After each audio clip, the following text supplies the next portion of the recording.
Okay. I have one question for RCBC, Mr. Tan. I'm not talking about any account, okay? It's clear. I'm talking about policy in general of your bank.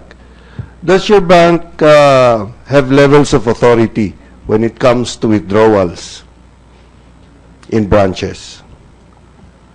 As a general policy, Your Honor, when funds are in an account, they are withdrawable at will by the depositor. You know, By at will, you mean whatever the amounts, you just tell me, whatever the amounts are, the depositor can withdraw they can, yes. without, and the bank manager does not need any higher up authorization because the amount is large. That's right, Your Honor. And even if the amount is unusually large, there is no need to get authorization from higher authority. That is the reality, Your Honor, yes. Just a clarification, with the permission of the Chair. Yes, Senator Recto. Yes, I was reminded of the testimony earlier by the President, Mr. Tan, no? He mentioned earlier in his statement that this $81 million did not go through the head office and it went directly to the branch, the Jupiter branch. Is that correct? Your Honor, I can talk about the general procedures of the bank. I cannot talk about this specific transaction, but it's straight through processing. Funds enter a dollar account, right? If then there's some human judgment that goes in. If they find it, a bit unusual, there's an internal freeze, but the branch management is given time to report to their superiors why this account should be released, right? I hope you understand that in general commerce, you just cannot freeze funds, right? Because customers have settlements to do. Like if someone were to buy stocks or bonds, they have settlement dates, no? And if we freeze accounts and try to get approvals, we may affect their business, no?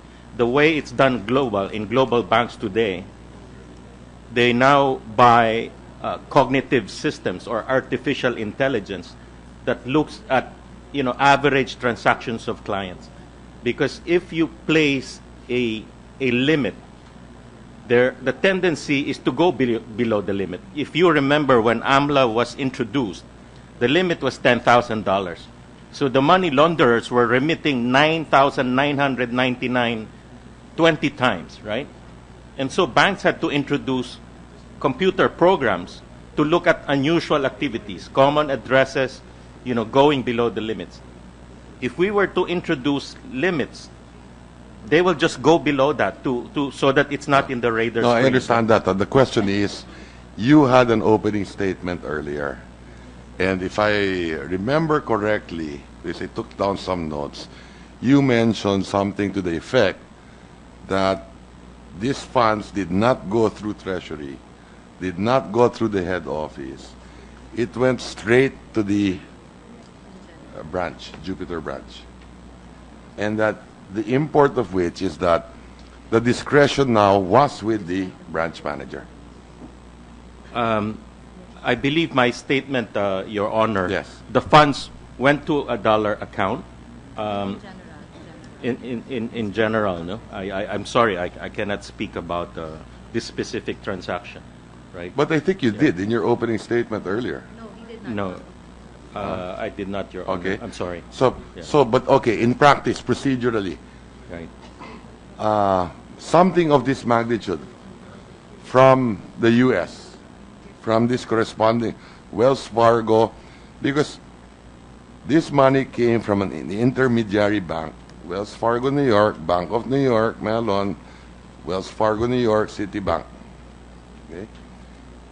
$81 million went to the Philippines. Does it go straight to would it go to an account in a branch, or will it go first to the head office?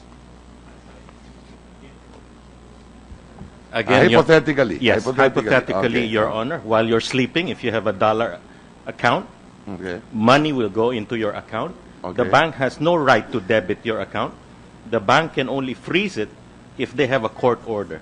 That's Okay. the reality, Your Honor. Okay. And we're given 10 days to submit an STR report, even when you tag it When you say STR, what does that mean? a suspicious transaction report, Okay. right? So, You're given 10 days. you apply human judgment, someone tags it STR, Mm-hmm. even that STR under regulations must be decided by a committee because you don't want to wrongly accuse a depositor, right? Okay. So that committee meets once a week, goes there, decides whether it's That STR. committee is a committee in the branch? It's a committee of the head office, Your Okay. Honor, and it's comprised normally of most of the business heads. They decide if it's STR. STR is now submitted. Who are the business heads? Can you? Yeah. May I answer that, Your Yes, please, Honor? yes. These would be the group heads. So When you say group head, who are you referring to? the head of the controller, for example, the What head does he of do? What does he's like the CFO. Like Okay, the CFO. got it. Okay. The head of So the for every account, the CFO is involved? for the filing, for the determination if a suspicious transaction report should be filed. Okay. Your Honor, this is a board committee composed of the heads of each group of our bank. So the head of legal and regulatory affairs, that's Okay. me. I'm part Okay. of the group. Okay. Our compliance is part of the group. Okay. Our controller is part. The head of our retail banking group is part, and the head of our operations group is part. Okay. So it's a So very they go to every senior branch. group. They go to every branch. We review the transactions which the AML department initially determines to be potentially suspicious. Okay. We discuss, we look at all the records, and we determine if the suspicious transaction report should be filed. Okay. We do this every week, Your Honor. Okay. And were there STR reports filed? Your Honor, we are not You're allowed, not allowed to discuss it at specifics this on point this. in time. Okay. What is the procedure if, for example, there is a stop payment request from a foreign bank? Procedurally, what is the procedure for that? Well, legally, Your Honor, the situation is the account holder where the amounts are credited is already legally the owner of the funds. Correct. So the branch, if once they're informed of the stop payment order, should issue a post-no debit order and determine what the basis of this stop payment order is. But we do not have... And that order is submitted where? It's determined internally, Your Honor. The post-no debit order is advised to the entire branch so that they will not allow any withdrawals. This is a very temporary order. Okay, so the head office tells the branch. No, Your Honor. Oh. Theoretically or in Theoretically, procedure, ah. if we receive a stop payment order, the settlements department will receive this and will email the same to the branch. And procedurally, the branch manager should make a post-no debit order, which is within the branch. It's a temporary order and is just sufficient to allow the branch to determine if there is basis for this, to inform ourselves. Okay. Was this procedure followed? Your Honor, we apologize, but because of the numerous secrecy laws that are in place, we are unable to answer. Okay. Yeah. So there is a procedure. Yes, Your to Honor. stop Yes, Your Honor. payment. Yes. Okay. And what you say is that you cannot inform the committee. We if cannot, the- Your Honor, if the but procedure was followed. we cannot, Your Honor, but procedurally and by essence and nature of what a bank is, the implementation will be at the branch level. Okay. Because they are the ones where customers go and where customers Okay. withdraw. When were you informed by AMLA naman that there was a problem? I believe, Your Honor, we cannot say anything Okay. with Maybe I should respect to any find out from account, AMLA. yeah. AMLA, Miss Julia Abad, when did you inform RCBC that there was a problem? I remember, Your Honor, that it was on February 11 when we received a call from the governor of the Central Bank of Bangladesh seeking assistance for us to freeze the stolen funds. That Okay. we immediately I think it was already around 7:30 in the evening that I tried to reach out to the RCBC officials and inform them that we received this request from the Central Bank of Bangladesh. And then what happened? Well, When you yeah, informed the RCBC officials, what happened next? Well, on February 11? I was informed that they're doing, they're looking into the matter, and that, that's what I recall, that they were already looking into the matter. So how did you communicate with them? Verbally, through documentation? On that night of February 11, I just called the office of the compliance officer of RCBC. Okay. It was around 7:30 in the evening, Your Honor. Are they required to report to you every day, February 12, 13, 14, to update you on, to give you any updates with regard to the funds? I can't recall the exact dates that they submitted suspicious transaction reports on these transactions, but under the law, they have 10 working days within which to submit STRs on any suspicious Did transactions. they submit STRs to you? I believe so, Your Honor. Within the 10-day period? I believe so, Your Honor. Okay. And did they inform you that the funds have all been withdrawn? There was no information. No information. When did you find out that the funds were already withdrawn? When we conducted our initial investigation, Your Honor. And when did you start conducting the initial investigation? Immediately after we received that call from the Central Bank of Bangladesh, we conducted our initial investigation. So again, when did you find out that the funds were withdrawn? What date? I can't recall the exact date, Your Honor, but based on what we have, based on our database, we check if there are any transactions, and then we filed the appropriate application for bank inquiry to authorize us to examine the subject bank accounts, Your Honor. When did you do that? We filed the ex parte application for bank inquiry on March 1, 2016, Your Honor.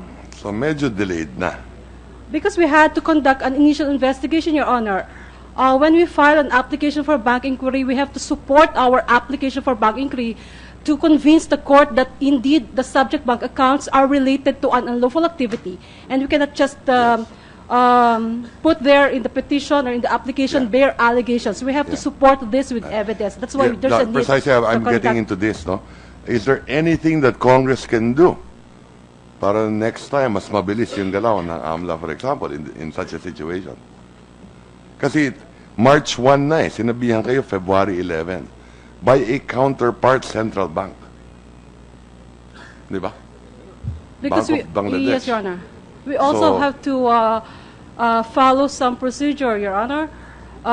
We have, as I've said, we have to the Secretariat conducted an initial investigation, and then we have to submit our recommendation to the Yeah, so Council. there's nothing Congress can do to hasten that process. Talagang mahirap yung trabaho ninyo and it takes time. It's definitely difficult, Your Honor. Okay. So there's nothing Congress can do as far as that is concerned. Were you in communication with the central bank governor?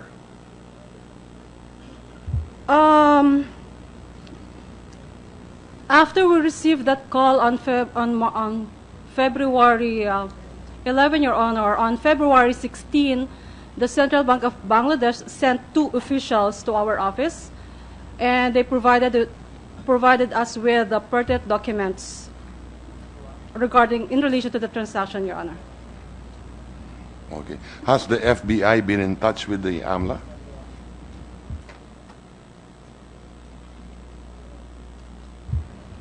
I was the one who requested assistance from the FBI, Your Honor. Okay. Okay. I would assume, just for the record, that it is also important for the committee to note, because how it would appear to me, it is possible that there was connivance between junket operators, possible people in the bank, possible remittance agents, forex traders, and possibly hackers. Because kung totoo yung nababasa natin sa dyaryo that there is hacking that took place, and based on what I hear or what I read in the papers in China, the hacking began in China, which is not part of our investigation, but nevertheless, it is important to know the personalities involved. And it's possible that some Chinese personality who did the hacking, okay, with the Bank of Bangladesh, was able to hack the Bank of Bangladesh one way or the other, get the New York Fed, okay, where the accounts of the Bank of Bangladesh were, to remit money through intermediate banks in New York to the Philippines, and these accounts were opened a year earlier, March or May of 2015, may plano na. Maliwanag. Okay? And they must have known people from the banks. Kasi dumaan ng bangko lahat ito eh. Maliwanag, dumaan sa bangko to.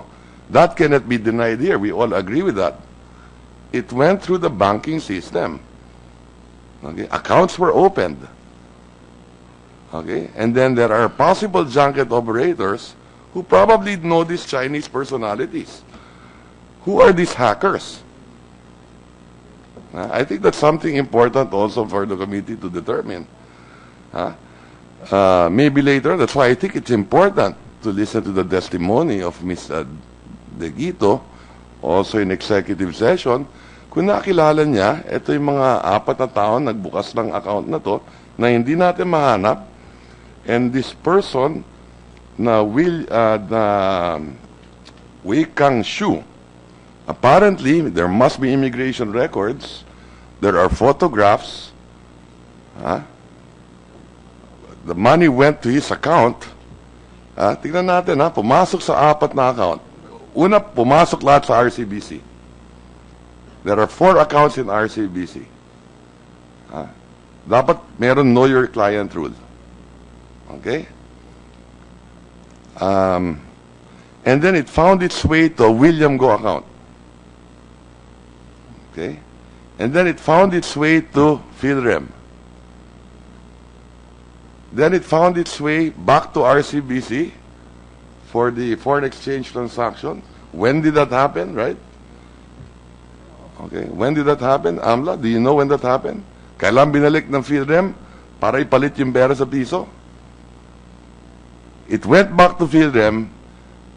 PhilRem deposited it in certain accounts and delivered in cash to kilala naman ni Ms. Salud Bautista tong Wei Xiang Shu na posibleng kilala yung mga hackers. Di ba? Are we investigating that as well? Or hindi nakasama sa investigation ng AMLA yan? I think that's already beyond our mandate, Your Honor. But I understand that the Central Bank of Bangladesh has already requested assistance from the U.S. government to look into this and probably identify who the possible hackers are. Correct. And I would assume that that would be the interest also of the FBI. Sino to mga hackers na to? How did they get to know these Filipino personalities and other Chinese personalities who used our banking system? It's also possible that our banks did not know that this money will come from hackers. Right? But one way or the other, there are certain personalities who know these persons. And I think that maybe later on, if we could find out who these people look like, what are their immigration records, if we can get a copy of the CCTV on that February 1, there was testimony here that sa tingin niya, hindi kamukha ni William Go. But for the record, can you submit that to the committee? Diba? We can do so, Your Honor. Okay. So, all this information, so we can take a look. And then, if I'm not mistaken, is it correct, Ms. Abad, that there is an account in Hong Kong? May pumasok na $20 million in an account in Hong Kong. Is that correct? we haven't verified that, Your Honor, but we are seeking the assistance of our counterparts in Hong Kong to provide us information if there's any. So you're not sure yet, We're not yet sure, Your Honor. but you have leads that there is an account in Hong Kong. There are some information, yes. Oo, di ba? Okay. Thank you, Mr. Chairman. Maybe later on we could ask other questions with regard to the other testimonies made also by the other individuals. Thank you.